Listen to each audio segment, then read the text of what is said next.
Welcome to Season 2, Episode 1 of the On the Trail podcast.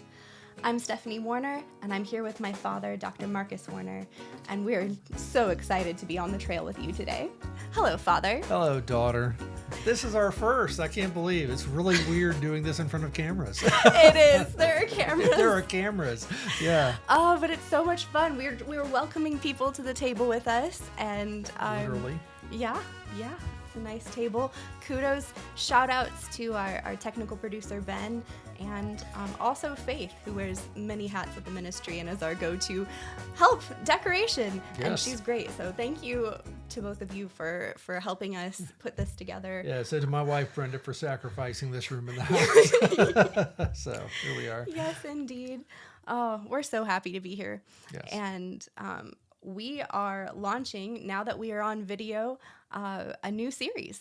Yes. And this series is called The Healing Journey, Lessons from the Wilderness, or The Wilderness of Mediocrity. Yeah, or just the Torah and what we learn about emotional healing from the Torah. Yes. Mm-hmm. This is going to be an interesting combination of Bible and practical on the lessons that we get on working with deeply wounded people and our own journeys to healing. Mm-hmm. I mean, let's face it, the whole wilderness wandering thing is a journey, right? So it connects really simply. And I think a lot of people miss how profoundly fundamental and foundational the Exodus story is, and all that goes into it. It's like everything in the Exodus story is repeated in the gospel, is repeated in the end times narrative. The whole thing, kingdom theology, is all rooted in Exodus, and so we're going to take a dive here. I'm so excited. It's going to be epic. Like as we've been plotting out this whole series, we've been leaving room for, I bet we're going to want to even go more onto that, and that's so cool, and we need to pause on that, and I'm so excited. It's going to be great. Well, I want to ask you about this title, The Wilderness of Mediocrity. That's quite a title. Where did it come from? Well, that came from your grandpa, my dad. He used to have a 5-minute radio spot called Keeping Your Balance. And his basic premise was that the Christian life is the exciting process of learning to keep your balance. And that the devil likes to introduce distractions and extremes and get us off of the balance point into one of the extremes. And he really doesn't care which extreme we go to. And so one of his messages that he would deliver fairly frequently was this idea that too few Christians are living a victorious Christian life, and that we've sort of been trained to think of the wilderness wandering experience in the Jordan River. The Jordan River is death, and the promised land is heaven. He said, but that's not really the best analogy here. He said when they crossed the Jordan River into the promised land, there were giants waiting to be fought, right? There were battles. There was a whole lot of warfare going on. But in the book of Joshua, we read that they won every battle that they faced when they trusted God. And so it's really a picture of the victorious Christian life. It's a picture of a life full of battles, but of God helping win those battles when we trust and obey him. And so it puts the wilderness in a different perspective. And he's also was cognizant of the fact that the wilderness was only supposed to be a 2-year event for the Israelites, and it turned into a 40-year event. And so my dad kind of coined the term for those 38 extra years as the wilderness of mediocrity. And what he meant by that was they were going through the motions, but they were just kind of spinning their wheels and going through life. And he felt like way too many Christians were doing that we were just sort of spinning our wheels. We were fighting battles, but they were battles in the desert, not the battles in the promised land that were actually, doing damage to the kingdom of darkness. And so it really stuck with me, right? As a kid listening to him talk, thinking, I don't want to be in the wilderness of mediocrity. I want to be living a victorious Christian life. So I was like, so tell me, Dad, what's this going to take? How do you get out of the wilderness of mediocrity and into the land of victorious battles? So that's where it comes from. Awesome. Yeah. Super applicable to every person and every walk of life. But then also, I'm curious, I know you made a connection to ministry with the deeply wounded. Right. And where did that come from? So, Specifically not in how did you come to Yeah. minister to the deeply wounded, but for the topic of how did this topic get connected to emotional healing journey? Well, I actually have a very vivid memory. Right, I'm sitting in the back room of my parents' house in Deerfield, Illinois. So Deerfield is where Trinity Evangelical Divinity School is located. So my dad was a professor there. He was teaching spiritual warfare, several classes on it. And I was a new student at Trinity, just starting work on my PhD in Old Testament at the time, which I didn't finish. I ended up switching, but that's neither here nor there. My whole life I thought you had a PhD. Like all growing up, I thought you had a PhD. Yeah, and no, I have ironically a DMin degree. So if you say that wrong, it sounds like I have a demon degree, but I have a Doctor of Ministry. So. Anyway, here I am. I'm sitting in my my parents' house. I actually living with them while I'm going to school, and because my dad taught so much on spiritual warfare, and because he would do ministry with people who were having battles, we had a regular flow of people coming through, and there was one lady in particular who was literally tortured as a child.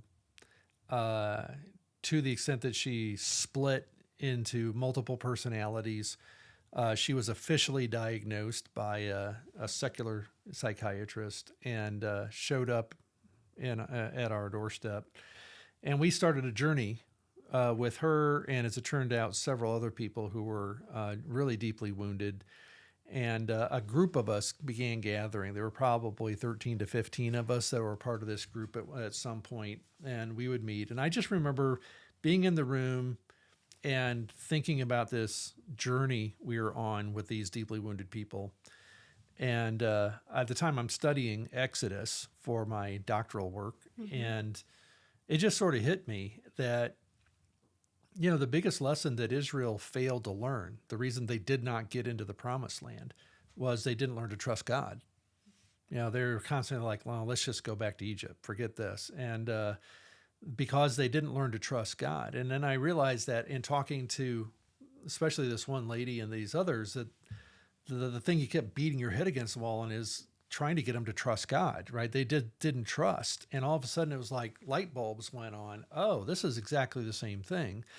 And then you look at it and go, well, why didn't the Israelites trust God? You know, why doesn't she trust God? Well, she doesn't trust God because she was abused, right? And her abuse taught her not to trust. Well, then all of a sudden another light bulb went on. Well, the Israelites were really abused people, right? They had come out of horrible treatment. You know, over and over again in Exodus 1, we see ruthless, you know, words like ruthless and difficult and bitter and, you know, oppression, and realizing, well, all right, so deep wounds tend to rob us of trust.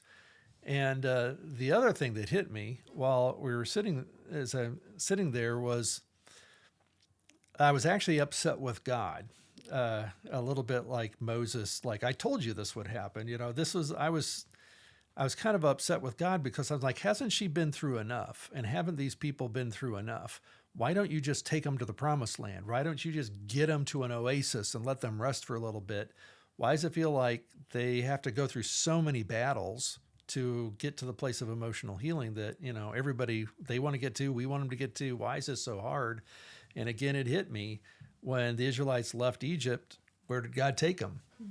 Right? He didn't take them to an oasis and say, you guys have been through enough, just take it easy. I'll go fight these battles for you, and then I'll just give you the land. No, it's like he took them to the desert, and it was like, okay, the desert really was their boot camp. And there was a boot camp they had like abused people tend to have a victim mindset, a victim mentality. They see themselves, that's their identity. I am a victim. Well, I think the Israelites had a slave mentality. They had a victim mentality, and God wanted to break that and teach them a new mindset. Like, no, you are my children. You are holy. You are called to something different. This is your new identity. Learn to live out of this identity and trust me. And so they had to go through a whole boot camp experience to try to get those lessons. So I just still remember, like, the whole thing just kind of hit me all at once, right? Like, okay, every one of these things connects. God is so good. Yeah, and I could just go on, but that's why we have an extended podcast series on this, because there are just so many lessons and so many connections. Yeah, we're going to talk more about trust next episode and all of that. And yes, a whole series where we're going to keep pressing through. Thank you for that setup. On that note, since we are going to be going through the Exodus story, I was wondering if you would give us some context for Moses and the Exodus story and where that's coming out of. The Bible. What? I'm sorry. What? What? Yeah, no. So, there's a couple of different contexts we could go into here. Like historically, there's all kinds of debate about around the chronology of this stuff, and I personally am very comfortable with what is called the early date for the Exodus, which puts these events. The Exodus itself around 1446 BC. I know a lot of people would prefer to put it in a late date, but that's kind of where I feel the most comfortable. And I think that there's good reasons for it archaeologically as well as within the text. But in this case, the whole story starts because God in his sovereignty is unfolding this huge story for all of humanity. And I like the way N.T. Wright put this, right, in a book that I've been working through recently. And that is, God, in a sense, is as aware of how messed up the world is as we are, which surprises some of us, right? Because we tend to blame him, like, why did you let the world get this messed up? But God's looking down here and he sees that this world is a complete mess. And he said, I'm not willing to wave the white flag and surrender and just give it up. I want the world to become what I created it to be. Mm-hmm. And I want people and humans to become what I created them to be. And I want this whole thing to be redeemed and to be turned around. And so at one level, what's happening with the Exodus is God's micro model, right? His micro model of the entire process of redemption that is taking place. So initially it was the redemption of Israel from their Egyptian bondage to his promised inheritance for them. And it's also a model for us as Christians and in our freedom, our salvation, our training, us moving toward our inheritance. And ultimately it's a model for all of creation. And this idea that the creation has been in exile ever since Adam was kicked out of the garden. And from that point on, it's been groaning, right? It's been the creation groans, longing for this to come to an end. So theologically, there's a huge, big context here that gives the story of the Exodus more weight than we sometimes think of. Because for a lot of us, it was just a children's story taught in Sunday school.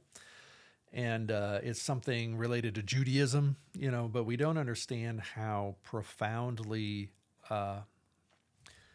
important it is for understanding life and the gospel and Christianity in general. Huzzah. Yeah. Oh, I'm tempted to have you now set up like the biblical narrative. Yes, you did the theological narrative and you did the archaeological, historical quick window. Well, biblical narrative in the sense of, I'm not quite sure how detailed. Yeah, done. Why don't you give us the biblical narrative? You could do this and you know where you want to take it. So what are you? Oh, I'm just thinking, so the Exodus story is going to be starting like Exodus 1, we are with the groaning. So where were they beforehand? Okay. Why is Israel in Egypt? Okay. Got it. So I wasn't sure how far to go back. Yeah. No, Eden, the flood, I like the everything Nephilim. you just Where did. Are we starting here? I like everything you just did. Okay. Yeah. So they were in Egypt because there was a famine, and God had prepared a way for them to survive the famine by having Joseph sent down to captivity. So most people know the story: Joseph being sold by his brothers as a slave. And that famous line, what the brothers intended for evil, God meant for good, for the saving of many lives. And so because of the famine, the entire clan of it goes Abraham, Isaac, Jacob. The entire clan of Jacob moved, about 70 people moved to Egypt, and God basically told them to stay there. And they did, and they stayed there, and they flourished, and they were doing quite well until Joseph died. And then there is some fuzziness, right? The Bible has a gap there. It doesn't tell us a lot of details. We just learned that there was a new king came who didn't know Joseph. And most people think that this wasn't just, the son of the prior king, that this was probably a new dynasty. Mm-hmm. And a whole new family was ruling Egypt that was perhaps hostile to the family that had elevated Joseph. Well, and depending on how you date it, if you're going with where you tend to date things, it's very possible that the dynasty between had actually been a foreign one to Yes. Egypt, and that would have also given extra reason for some hostility. But yes, yeah. and then again, there's lots of debates about these things, but I do think that there's a good evidence that Joseph was elevated at a time when foreigners were in power, or at least looked at in a more friendly light. And this new dynasty was very pro-Egyptian, anti-foreigners, and all of a sudden here's this huge, at this point, a huge number of descendants that have taken over. And it says that they literally are in dread of them. So that's kind of an interesting issue in its own right. But that's how they got down there. Awesome. Well, I am so excited to continue in this series. Do you want to any final thoughts for this episode? Well, again, one of the reasons I wanted to do this series is because of the connections and the overlaps. It's a kind of like ability to kill two birds with one stone. We get to take a deep dive into the Bible, which is always good, and we get to take a deep dive into the emotional healing journey and looking at concrete practices, concrete lessons. And so some episodes will be more heavy on one side or the other of it, but I think that it's going to be a fun ride. I think we're going to learn a lot, and I'm really looking forward to it. Me too. Thank you. Thanks for joining us on the trail today. Did you like this episode? Would you like more people to see it? This is the part where I ask you to like, comment, subscribe, share with a friend. And do you love this channel? One of the best ways that you can support us is by becoming a Deeper Walk Trailblazer. Thanks again. We'll see you back on the trail next week.